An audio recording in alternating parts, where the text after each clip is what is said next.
Star Wars, nothing but Star Wars.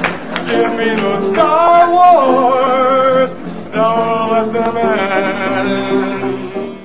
Bienvenidos, worldwide fans of our planet's hottest entertainment with an edge from a galaxy far, far away. Jaime En Fuego here, welcoming you once more to my namesake program, Enfuegotainment. That is right, and just call me Fuego for short. More canon coverage of the Star Wars universe coming at you.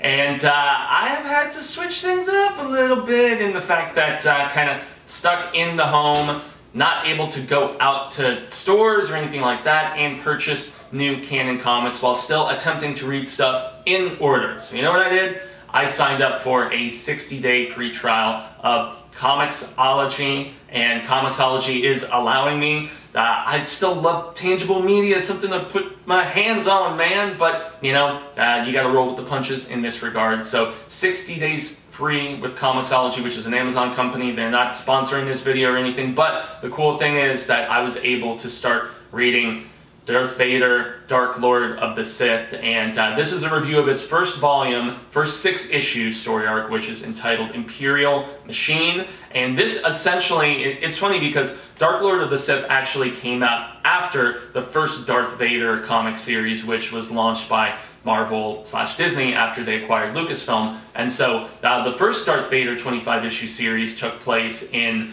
you know, it was like, I believe between episode 4 and episode 5. I still have yet to read it because I'm going in timeline order, not in release order here. And so, yeah, that's when those first 25 issues took place. But this second 25-issue series that followed, Dark Lord of the Sith, actually starts right at the end of him screaming, "No!" Yeah, one of the cheesiest bits in Revenge of the Sith. Everybody knows that to be the case. But, yeah, this one essentially starts right at that end portion from episode 3 and just goes right into it. It goes right into him being rebuilt. It goes into the Emperor kind of trying to explain to him a little bit about the nature of things, what he needs to do, what their plan is, and you know, he kind of is trying to console him, you know, and he's like, "You are my friend, you know, Lord Vader," and so on and so forth. And he essentially sent, like, the basis of this after he gets kind of recalibrated and everything. You can tell that he is kind of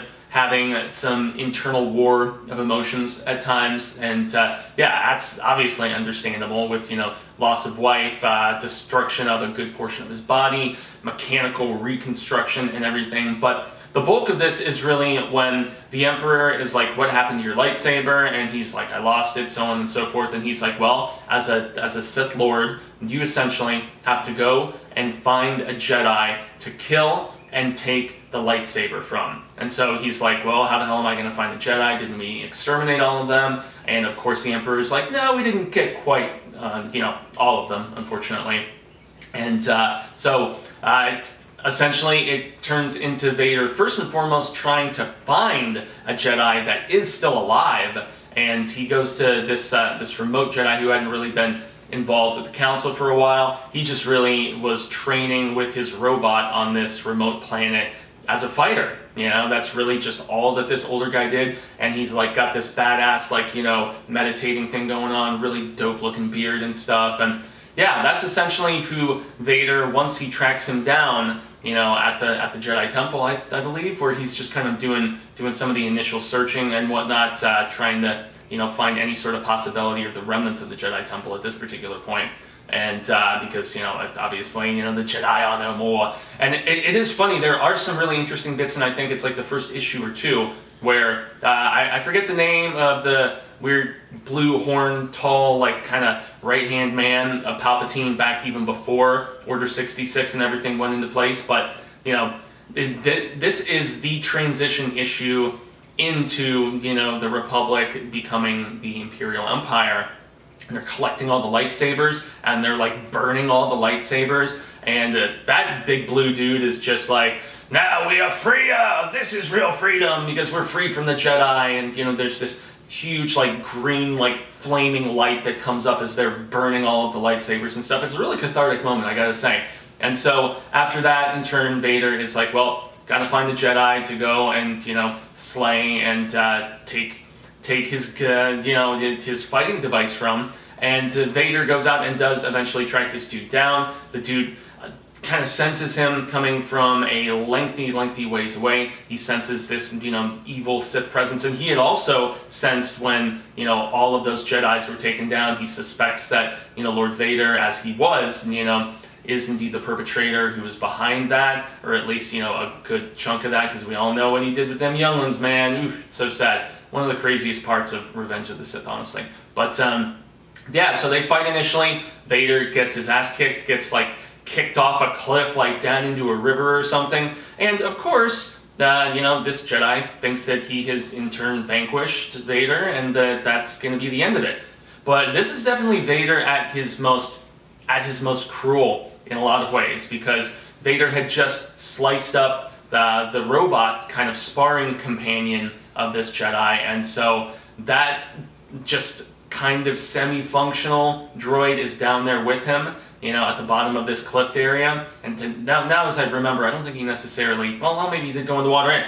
In any event, small little details. Bottom line is that he basically finishes off this droid and takes pieces of him to refit himself to go and actually, take down this Jedi once and for all. And he goes about it by orchestrating this big distraction where, he goes into, the, I guess, town area where this Jedi ship has been looked after, and where, Vader has a lot more that he can just be an absolute menace about. And he goes and he strikes down water supplies, and he's going to basically kill all of these people. And that's, how Vader lures the Jedi up for another fight. And Vader, this time, kicks his ass, kills him, takes his lightsaber, and in turn does flood and presumably kill a good portion of the population of this place. It's pretty gnarly. The artwork is interesting. It's slightly more on the cartoonish side, and I feel like the dialogue is nowhere near as deep as something like the Thrawn miniseries or Darth Maul, Son of Dathomir, but it's still quite intriguing as far as the storytelling goes, and seeing Vader's initial interaction with the Inquisitor, the main Inquisitor guy. I still have to watch Rebels, y'all, so I'm still segueing into that portion of canon coverage, and that's what I'm about to start here after Season 7 of the Clone Wars is done. I'm about to read A New Dawn,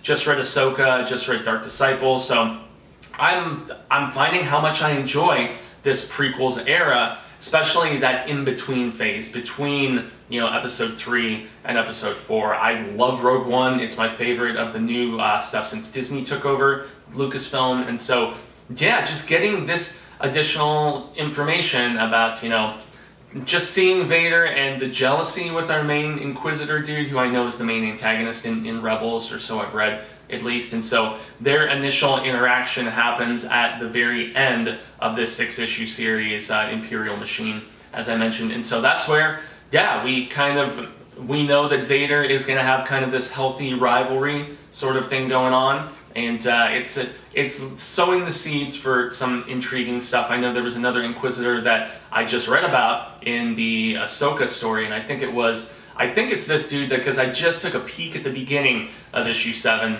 and it's this sixth brother guy, with this weird looking helmet, but he's also, I don't know, I'm intrigued by what I'm reading about the Inquisitors and the fact that they were former Jedi that were turned to the dark side, and now they're being sent out into the galaxy to hunt down the remaining Jedi. I think that's pretty dope. What are some other cool parts in this without spoiling too much? I mean, yes, Vader does get a saber. Yes, he does turn the color of it, and it really has to deal with him. Just it turns red because of just the boiling blood and brooding hatred within his heart that is so inherent at this particular point.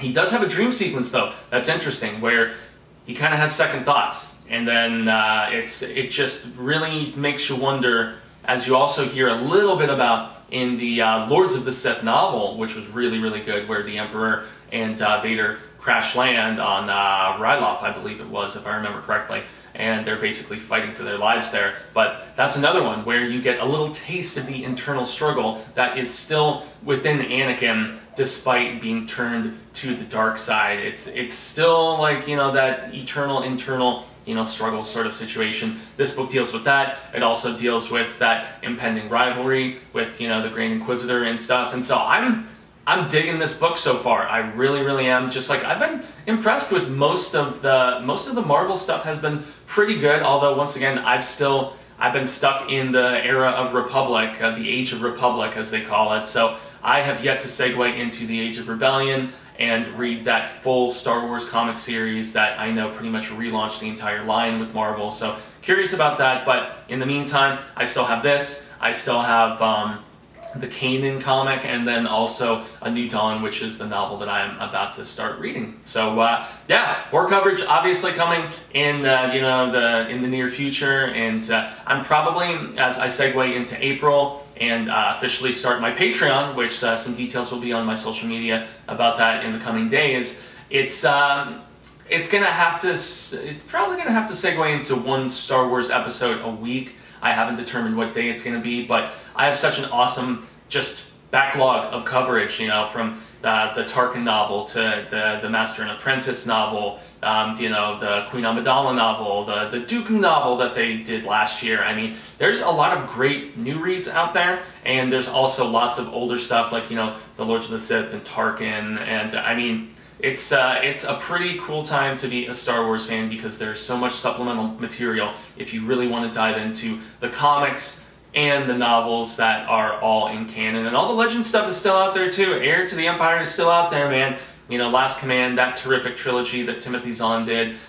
There's lots of great Legends comics, anthologies, all kinds of different stuff. So even after all of this, I guess, in canon proper stuff has been gone through, there's still lots of other stuff, which is the fun thing about Star Wars. So I've been Jaime En Fuego. Y'all can find me on all social media sectors like Twitter, Instagram, Facebook, here on YouTube. I've already mentioned all the tons of Galaxy Far, Far Away stuff that's on here already since I relaunched the channel in 2019. But I also do reviews of some action stuff, some comic book stuff, some comedy stuff, some indie art house cinema. I reviewed pretty much all of the Academy Award nominated stuff, everything from Jojo Rabbit to Once Upon a Time in Hollywood. I mean, this is essentially the destination for everything that I do that is of the non-spooktacular variety, that is not scarific, because youtube.com/The Horror Show channel is where you can locate all of that stuff, at least an episode a day. I'm not always on there, but you've got myself, Cecil Laird, Susie von Slotta, Marsha Parker, Robert Dole,